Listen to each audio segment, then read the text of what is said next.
Hey, everybody, we're waiting for all the streams to kick in here, and then we'll start in a minute here.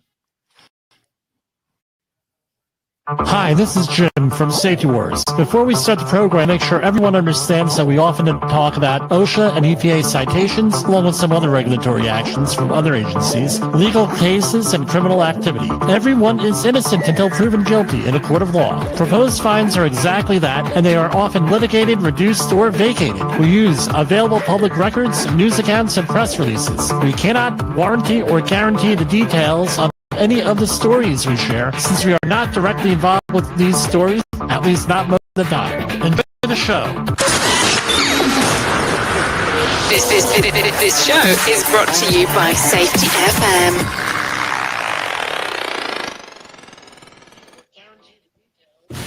From the border of liberty and prosperity in the highway to the north, this is Safety Wars for Thursday, April 25th, 2024. Looks like we got everything going the way it's supposed to be going tonight. It's a miracle. We're getting better. Getting more consistent. So what I normally do here, just so everybody's aware, I normally, what I've been doing is on YouTube. I've been broadcasting live on the stream, and then I go and broadcast on all the other ones in case there's a technical issue. I can edit it, produce it, and everything else. So if you're on YouTube, you are seeing this live. Everywhere else, it's pre-recorded, except on that Safety FM. Safety FM, it is live.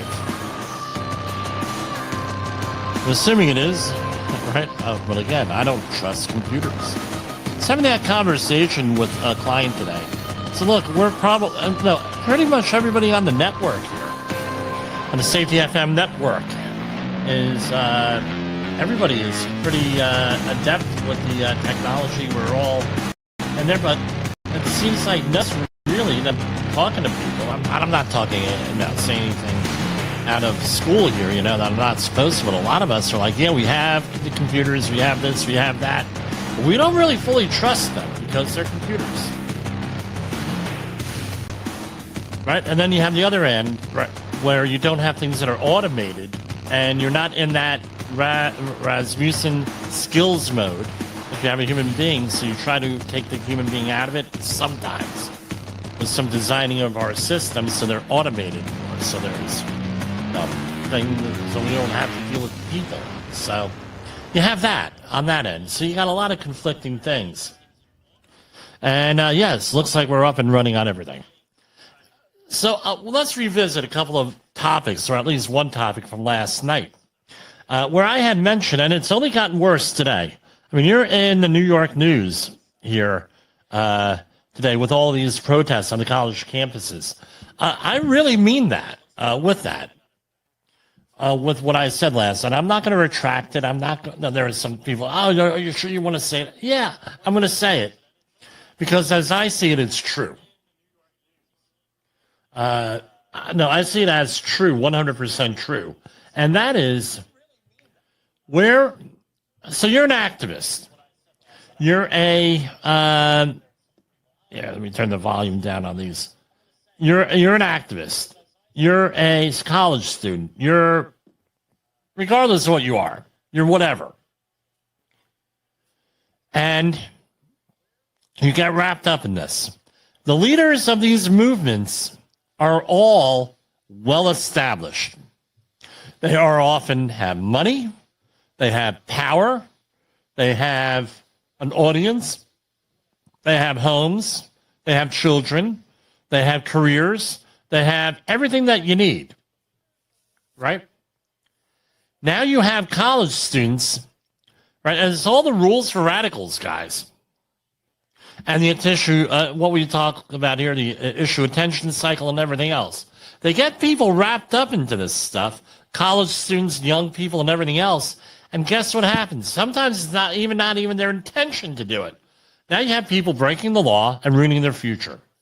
I talked about one of the former Jim Poesl groupies who, when I was involved in politics, she followed me a little bit. She was a local person in central New Jersey. And I know that's a debate if you're from New Jersey, right? sort of like the Taylor ham and pork roll debate. And she wrote some very controversial articles and did some interviews and posts and things on social media. Before you know it, she, because the whole cancel culture thing, she has nothing, right? Nobody knows where she is, basically. We know that she does something in Northern Virginia and she is gainfully employed. However, she had to go completely off the grid for the most part. I think she might have even had to change her name over this stuff. Why? Because the leaders in the movement guided her in a certain way. I remember with certain political candidates, and these are not fringe candidates. These were candidates that were established candidates. They had previously held federal, state, and local office, so they were legitimate candidates. It wasn't like a vanity campaign that went out, started running for office, and he had people spending thousands of dollars going into debt for these candidates. Guess what? They're still paying off the debt. And I've been out of this for 15 years. They're still paying debt off. Credit cards, time. They didn't concentrate on their own career. Now they're a couple of years behind in where they should be. Now, all different types of stuff. So you got to be very careful here. Who is looking out for you? What's in it for me, right? Or how's this going to hurt me? How's it going to help me? If you want to go into politics, get involved in this stuff, hey, guess what? You're going to do that. I went to the smaller campaigns. I got into very high-level positions in those smaller campaigns, got to meet a lot of people, got to go to the Capitol, got to meet with, the Speaker of the House, and all this other stuff. Great. But the thing is, your psychological safety, it's always at risk. What do you do? How's this impact? How's this going to impact me 10 years down the line? Because, you're young. You don't have that sort of point of view here. And guess what? As Abby Ferry has said before, and, I've spoken to her once or twice, over the internet. She had a very poignant line. When she used to teach her students, when she did college professor work as an adjunct like me, screenshots don't disappear. So be careful what you put online there. So that's basically it. Number one. Number two, we talked last week on the Hannah Gutierrez-Reed situation, and I got questioned a couple of times on that in the last week by people out on projects and some other locations. Right, I talked about whistleblower. So we're going to talk about whistleblower protection programs with United States OSHA, right, with that. So we're going to share the screen here, and we are transferring over into other software, but it's been a slow process. All of this behind us is going away in the very near future, and we're always continuous improvement here. We got some new equipment here and everything else, and we're going to go with that. So let's go to our first commercial break, and we will get back to you in a minute. This is Safety Wars. Oh, wrong one. It's Thursday. This is Safety Wars, broadcasting to our brothers and sisters in the occupied territory of behavior-based safety. Get out your secret decoder ring. Here is your nightly message. Context drives behavior. Context drives behavior. And let's remember that context drives behavior. What does that mean? That means, well, what's going on? What's going on everywhere else? What are you doing? The circumstances and all of that stuff. That's what drives behavior. Because I can tell you, most of the time when you're dealing with folks, it seems like they're making the right decision at the time, and then it turns out to be the wrong decision. That's why I don't go too hard on people, right, with that. And it's not good if you're a safety professional to go down hard on people with yelling and screaming, and you're right, that leads to number 5. Your reaction matters. Now, yesterday I got into a car accident. Thankfully, nobody was hurt. A guy rear-ended me, and the guy got out, and he's like, "What, you're not upset?" And I said, Well, there's like no damage to my vehicle because I drive a pickup truck and I have my trailer hitch on. So you can imagine the damage that was done to his little tiny car, right? Well, as my father used to say, boy, those trailer hitches cause a lot of damage. But I was like, look, context drives behavior. I don't think that you meant to hit me. I think there might have been something going on, and let's exchange information and go on our merry ways here. And you're not yelling and screaming. I said, why should I yell and scream? Doesn't matter. Your behavior matters with this. Now, OSHA, what they don't really talk about here is this. So OSHA manages, at least in the first reporting process, manages over 20 different federal statutes for whistleblowers. So there's a whistleblower for this, whistleblower for that, whistleblower for that, right? All this, Sarbanes-Oxley and everything else.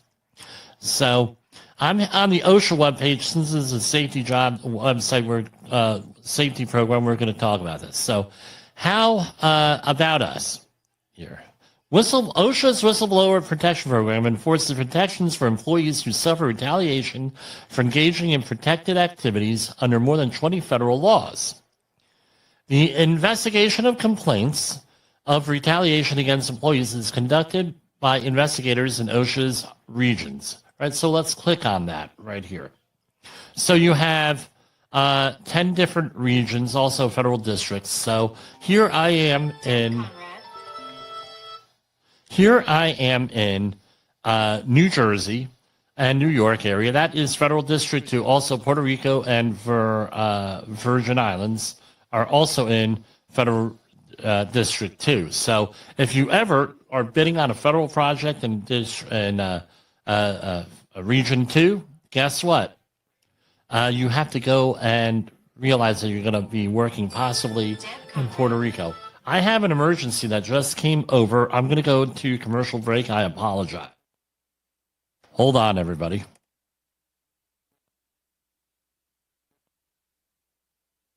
In a world where danger lurks in every corner, one man stands as a beacon of hope. Jim Poesl, a veteran safety expert with over 3 decades of experience, now bringing his knowledge to you with Safety Wars. Engaging, informative, and always relevant, that's Safety Wars. Join a safety revolution with Safety Wars, available on Spotify, Apple Podcasts, YouTube, and wherever you get your podcasts and videos.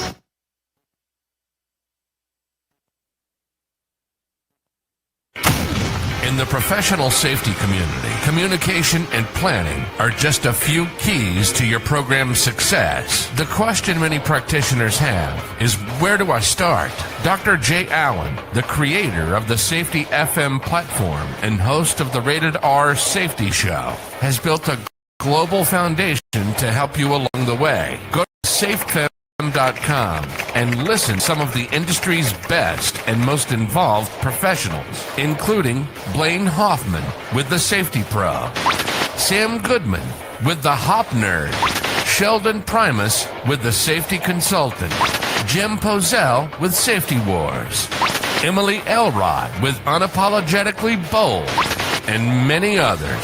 As individuals, we can do great things, but as a team, we become amazing. Dial into safetyfm.com today and surround yourself with a powerful force of knowledge and support.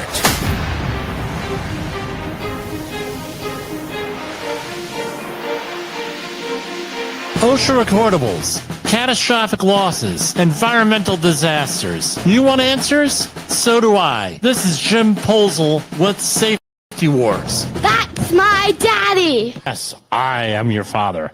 Sorry about that, folks. We do have clients all over the place making phone calls here.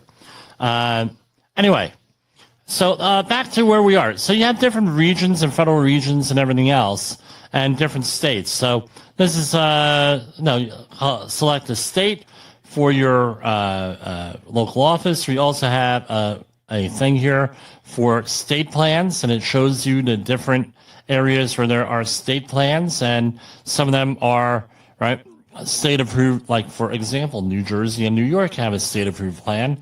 It's only for state or local governments, and you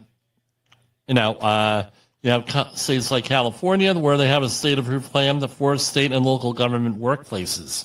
And that's a debate for another day. However, it was a debate today on, I believe, the Supreme Court on what the limits of sovereign immunity are. Most of the time, I don't believe in sovereign immunity when it comes to occupational safety and health or environmental issues. Just don't do it. Seen too many abuses of sovereign immunity. U.S. equal, so here we go.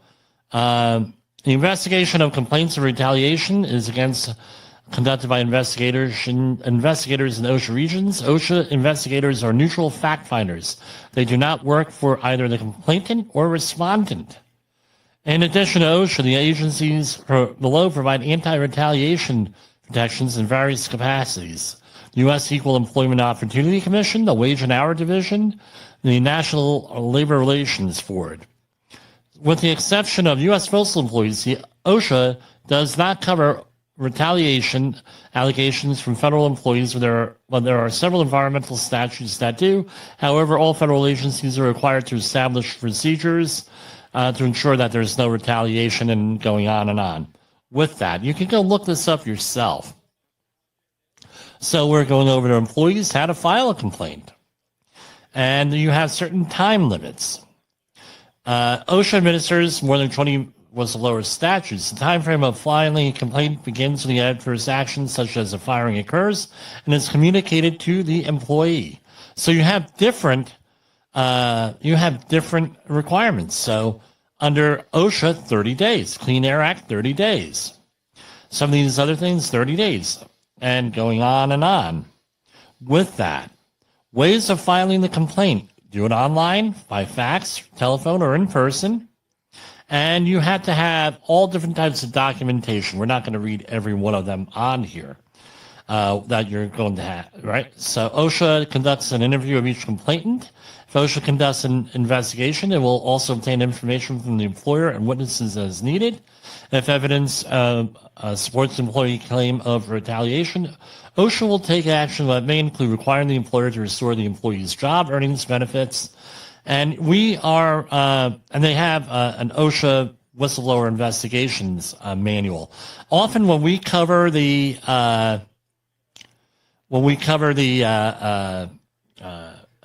Department of Labor news press releases, a lot of those, and I don't read them all. A lot of those have to do with these complaints here with that. So federal law, know your rights. What are the employee's rights? OSHA worker rights and protections. You have following rights. Receive workplace safety and health training in a language you understand. So if, for example, you're predominantly Spanish speaking, you're entitled to get it in Spanish or have it explained to you in Spanish. Somehow, you got to get the information. Work on machines that are safe. Refuse to work in a situation which you can be exposed to a hazard. Receive required safety equipment, such as gloves or a harness and lifeline for falls. Be protected from toxic chemicals. We talked about that the other night. Request an OSHA inspection and speak to the inspector. Report an injury, illness, and get copies of your medical records. Review records of work-related injuries and illnesses, and see the tests to be taken to find workplace hazards. When to file. If you believe working conditions are unsafe, unhealthful, you may file a confidential complaint with OSHA and ask for an inspection. If possible, tell your employer about your concerns. And you have a protection against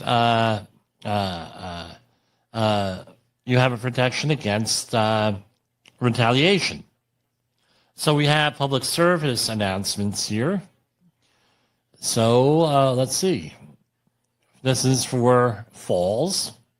Let's see if it will. This is an important message from the United States Department. Always wear fall protection when you're working 6 feet or more off the ground. This helps prevent falls from heights, ladders, and unstable work surfaces. OSHA wants you to be safe. For more tips and resources on preventing falls, visit OSHA.gov or call 1-800-321-OSHA. That's 1-800-321-6742. All right.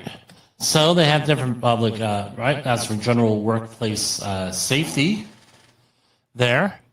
You also have all different stuff here. Workers' rights in English, French, and everything else. These are 15-second audio messages. Employers have a responsibility to keep all workers safe and healthy while on the job.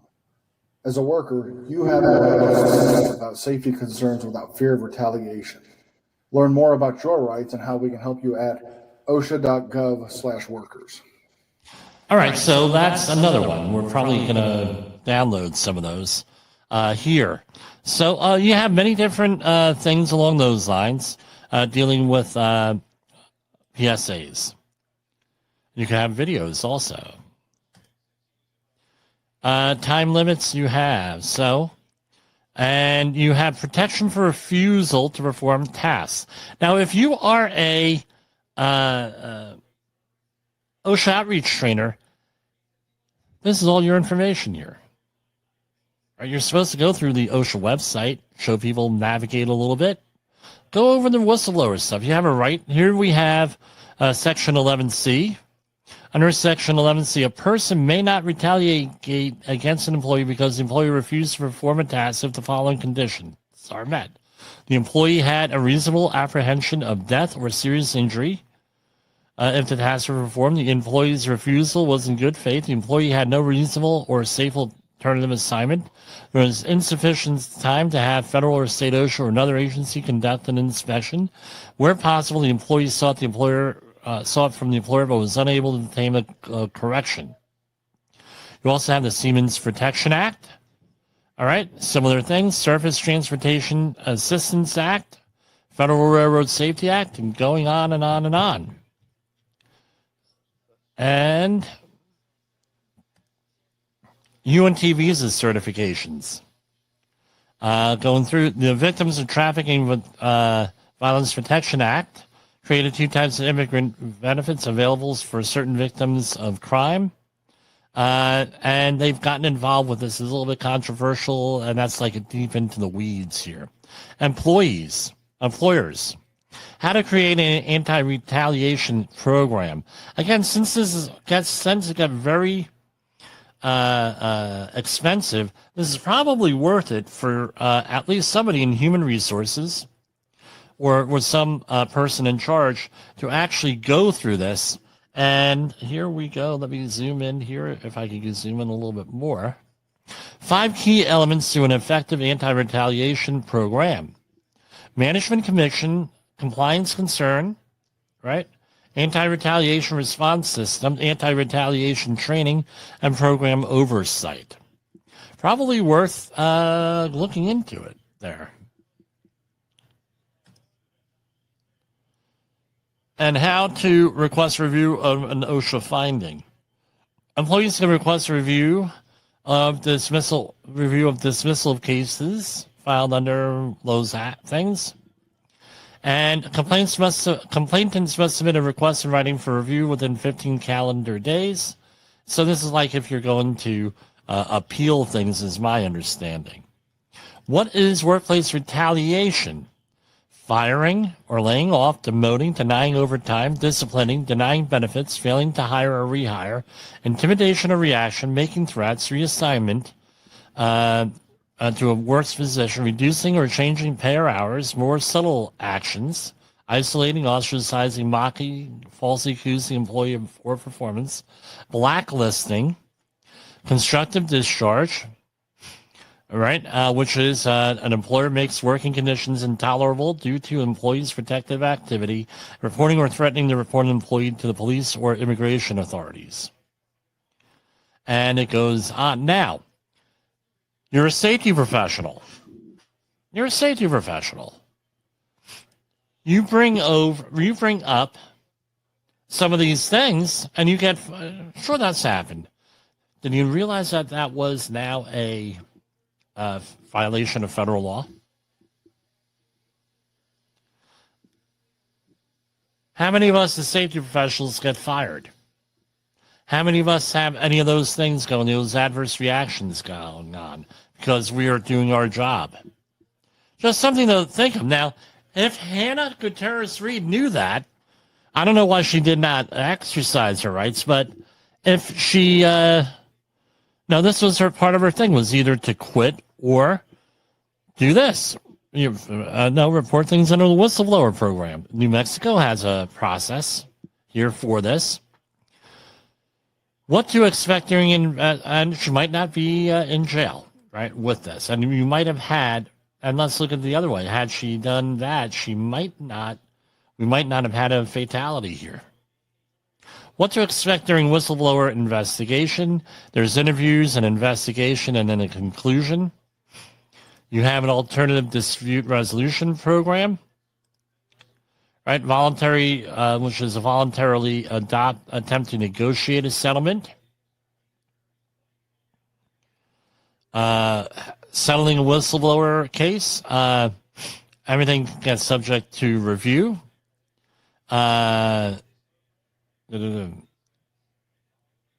OSHA will not approve an agreement that contains any of the following: a confidentiality agreement, or now non-compete clauses as of yesterday are illegal in most cases. A gag provision, a provision that waives a complainant's right to receive or fully retain a monetary reward, a waiver of future employment that OSHA determines is overly restrictive, a release clause in which the complainant could not reasonably know who is being released, release clauses with vague leases such as agents, insurers, stockholders, attorneys, affiliates. Such unclear terms must not be in a release, or the release must be accompanied by an appendix listing all agents, insurers, stockbrokers, etc.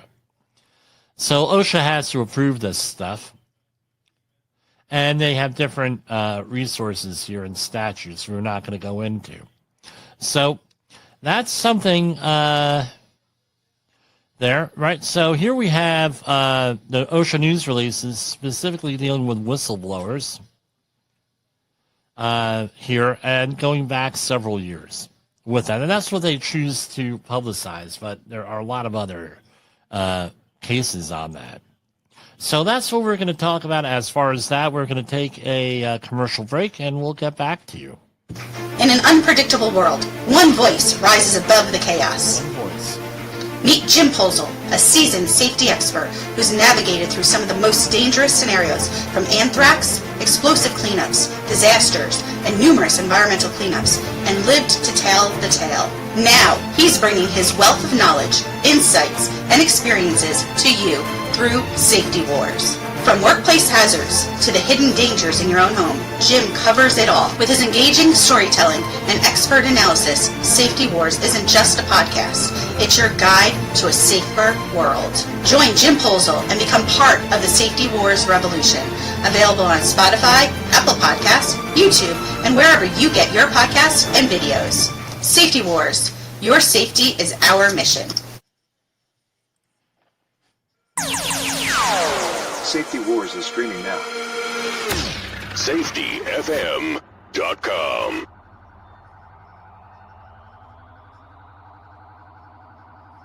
This is Safety Wars, broadcasting to our brothers and sisters in the occupied territory of behavior-based safety. Get out your secret decoder ring.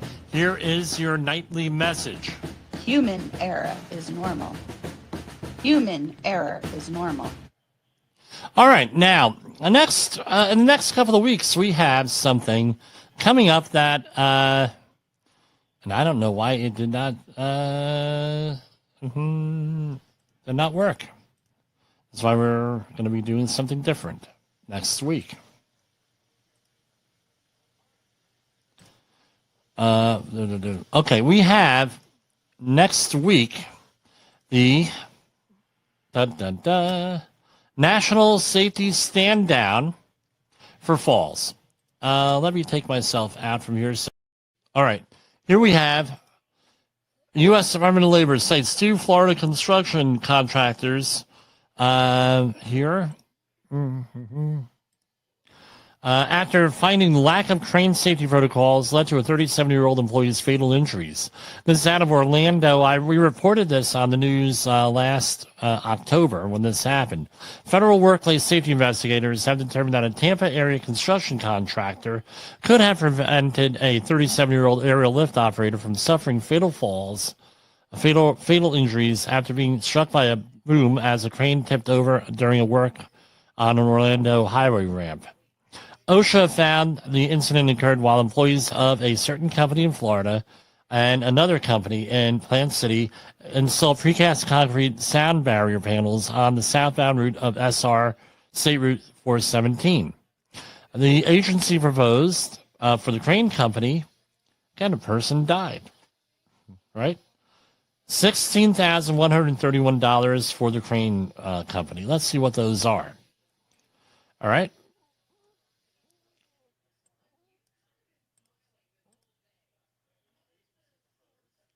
So people ask why, one of the criticisms is very low fines here. But with this one, they apparently usually crane companies have their groove note together. So I don't know, they got them on this. 29 CFR 1926-1402. The equipment was assembled or used without ensuring that ground conditions were firm, trained, and graded to a sufficient extent so that in conjunction, if necessary, with the use of supporting materials, the equipment manufacturer's specifications for adequate support and degree level of the equipment were not met. Employees, so this is their explanation, employees and other subcontractors were exposed to crush fly hazards and that the crane operator did not ensure the ground conditions under the west side of rear outrigger were adequate to support the crane while it lifted sound barrier panels. And that is $16,131 to the company. Now, often what happens, from what my understanding with the laws, and from people who I've spoken to in the industry over the last 32 years, often these things are, they give you a little fine to admit guilt. So, with that, then because especially they think there's going to be a lawsuit. That's what I'm told. All right. So here's to the actual company itself. Citation 1, item 1, type of violation serious. Ladders were used for purposes other than the purpose for which they were designed. Employees were exposed to 6-foot fall hazards and that the extension ladders were taken apart to reach and rake the concrete sound barrier panels. So $4,839. Citation 2, item 1 was $0. That was a paperwork issue. No, again, you have to, if there is an inspection required, you have to have documentation. I went through this with a client today here. So, 4,000, apparently they had all their stuff together. This is just one of those things when this happened, $4,839. And the last one was no documented inspections on chains. Again, it's an issue here. All right. Our next one.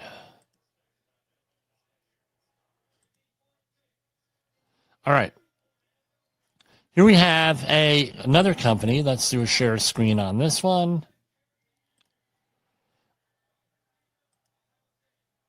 This is going to be a much longer one here. Here we have a trench contractor. Why do I have to do this twice? Hold on with me, folks, if you're on the screen.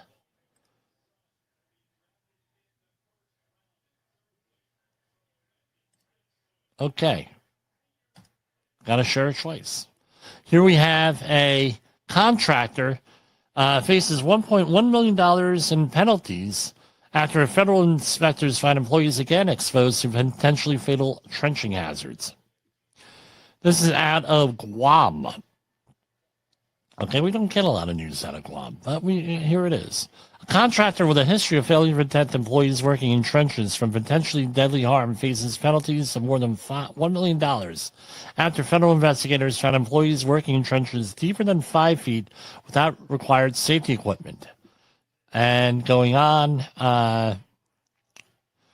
excavations can collapse in seconds and lead to serious and often fatal injuries as workers are buried in cubic yards of soils, each cubic yard weighing as much as 3,000 pounds. There were 39 workers killed in 2022. So we're going to go down here. OSHA has a national emphasis program on trenching and excavations. Trenching standards require protective systems in trenches deeper than 5 feet. Additionally, trenches must be inspected by a knowledgeable person, aka competent person. And there must be a safe means of egress, so an entrance. So let's see what the citations are. Okay, we got extensive, a lot of citations here. So, all right, here we have citation 1, item 1, serious. A stairway, ladder, or a safe means of egress where is not within, and this is a serious one. Every employee in there has to have a means of egress within 25 feet, usually as a ramp, ladder, or something like that. So a stairway, ladder, ramp, or other safe means of egress was not located in trench excavations that were 4 feet or more in depth. So you got to have lateral travel from each employee. The employer, so that's 11,292. The employer does not provide means of egress. Right. Citation 1, item 2. A stairway, ladder, ramp, or other, this is serious, a stairway, ramp, ladder, or other safe means was not located. Again, they got them for another 11,000. Citation 2, item 1, willful. $112,000 on this one. No adequate cave-in protection. Citation 2, item 2, type of violation, willful, serious.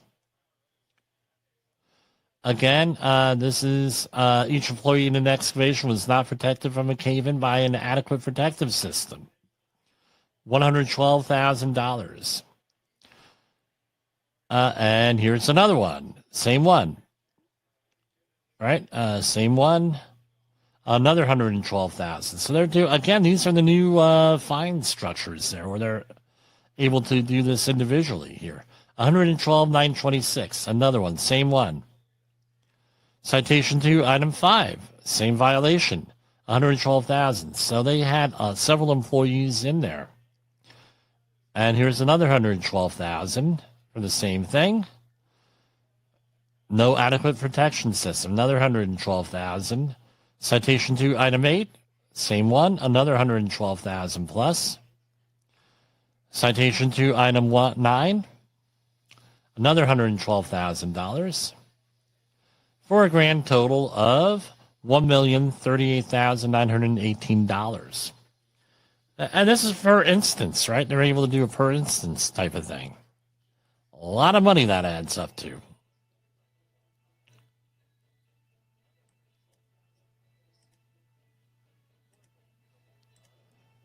All right, we're going to.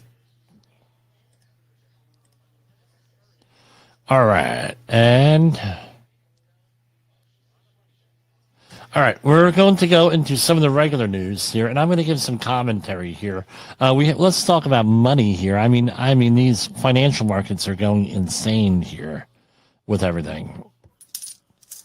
Here we have gold at $23.44, silver at $27.57, platinum at $9.34. These are all up. Palladium at $10.50. Let's see what the Dow Jones did today. It's going a lot quicker than normally here. Dow Jones Industrial fell today to 38,085. S&P 500 dropped to 55,048. NASDAQ is dropped to 15,611. 10-year Treasury note is up 4.7%. And let's see what Bitcoin is. It's 64,1770. Okay.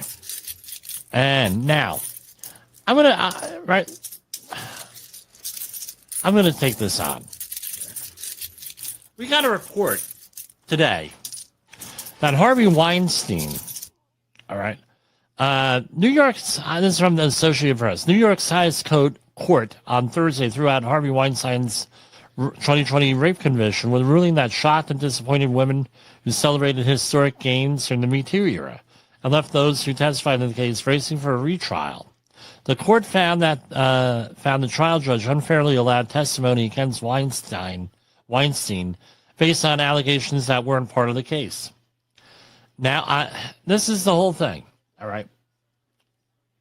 Even criminals or alleged criminals have rights to a fair trial, according to our Constitution.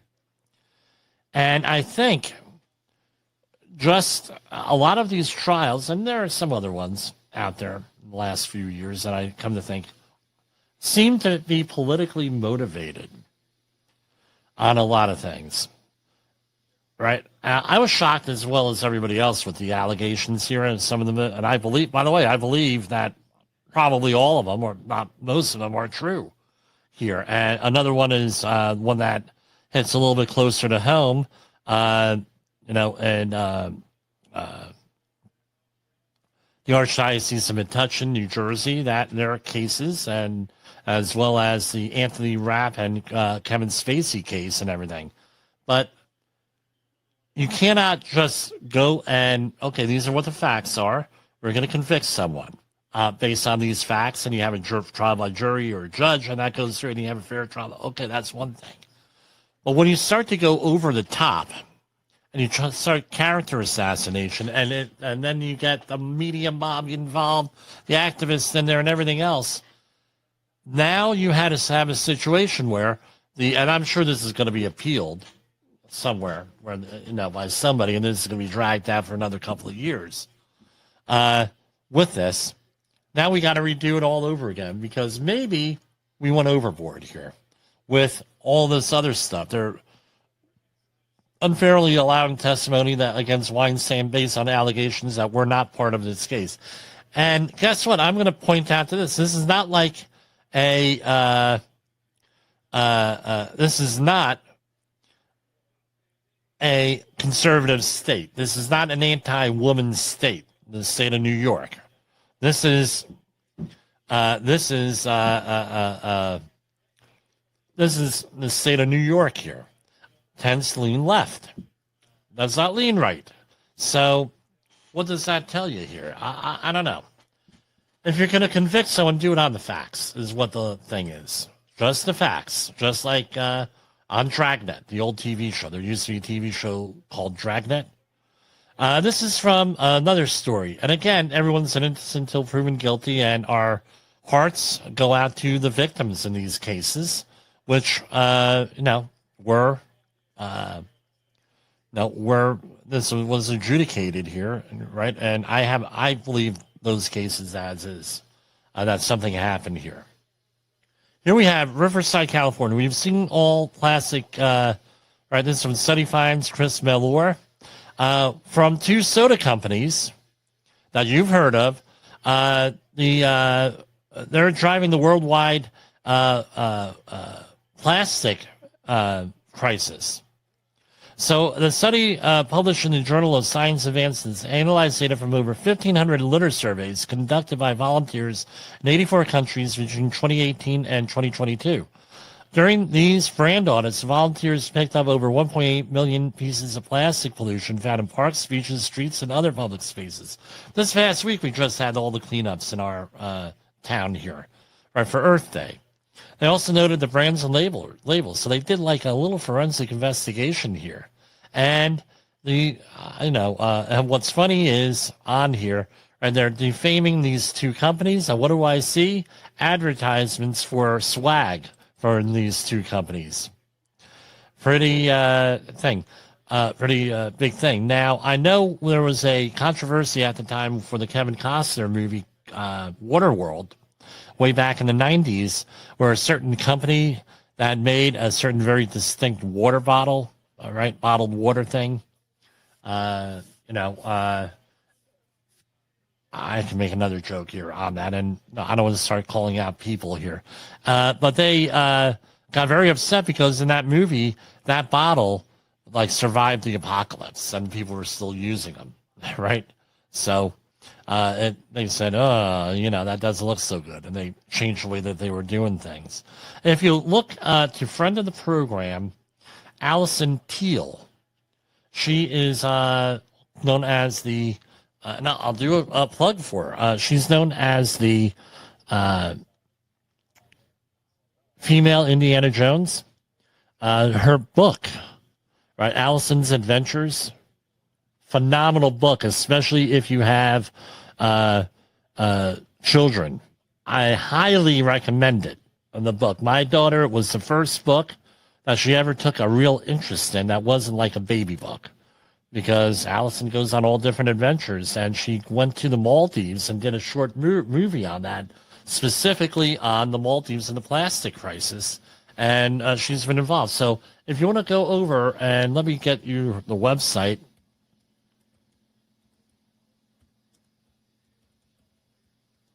Right. Allison's Adventures is Allison's Adventures.com. I'm going to recommend you go on over to her and see what she's doing here, because I tell you what, her whole thing on, she's pivoted a little bit since the pandemic a little bit, what she covers. But I tell you what, the plastic pollution is a major thing. Now, people ask me, how old are you, Jim? And I got some big compliments this week.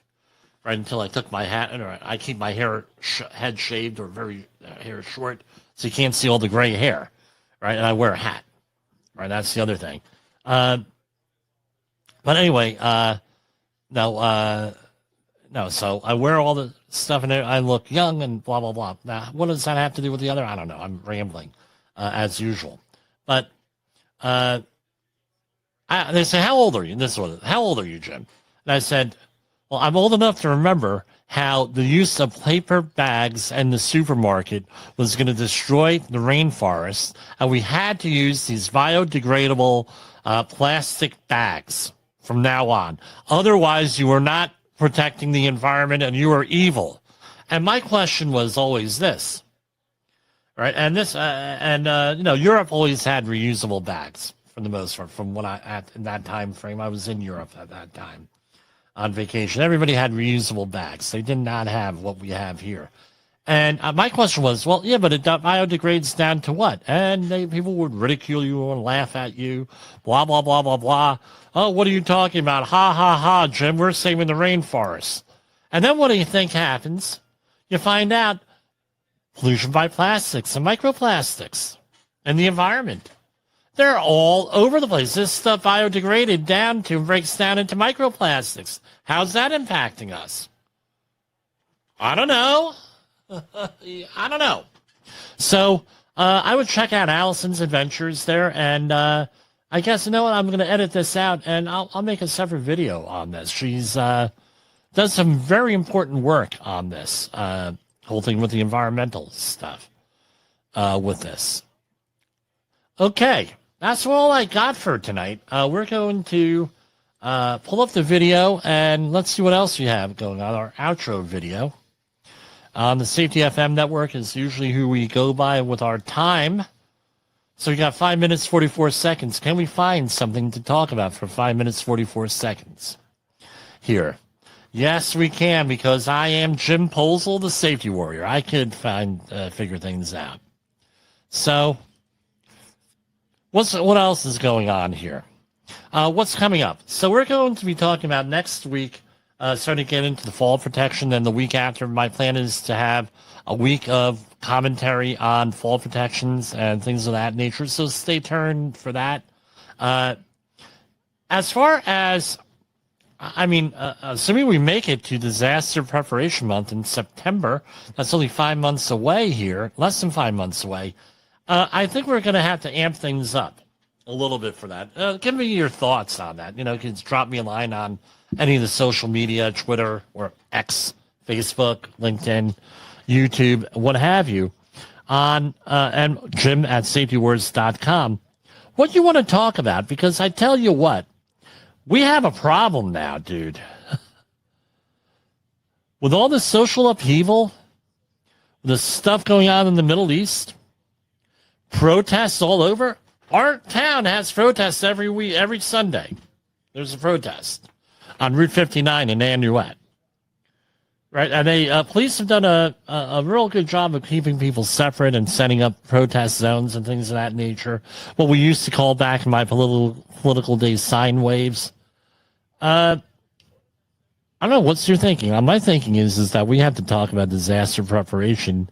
It's critical this year because we have people talking about nuclear bombs and nuking people and Seder rattling and everything else. But it seems, now, are we being played here? We have what is called the issue attention cycle. We probably need to do a program on that and exactly what that is. And the issue attention cycle mainly being where you're concentrating on something and then it becomes in the news, and then after a while it fizzles out. Right. So what happened when they're amping up all this stuff? Now we had a couple of bills passed in Congress for funding Ukraine. Now all of a sudden that's not on the front page anymore. Now we're back to politics and the election and trials and everything else. Are we being played? I don't know. Something we need to do, but no, as the government says, you need to have enough stuff together for 72 to 96 hours, and I would encourage people to go and do that. And for Safety Wars, this is Jim Poesl. We're going to go to our video, our outro video, and why do we play the national anthem? Because I am I was brought up on broadcast TV before cable that used to put on the national anthem at the end of their broadcast, and I'm just keeping up that tradition here with that. And sometimes I play some other stuff if it's appropriate. So here we go. The views and opinions expressed on this podcast are those of the host and its guest and do not necessarily reflect the official policy or position of the company. Examples of analysis discussed within this podcast are only examples. They should not be utilized in the real world as the only solution available, as they are based only on very limited and dated open source information. Assumptions made within this analysis are not reflective of the position of the company. No part of this podcast may be reproduced, stored in a retrieval system, or transmitted in any form or by any means, mechanical, electronic, recording, or otherwise, without prior written permission of the creator of the podcast, Jay Allen.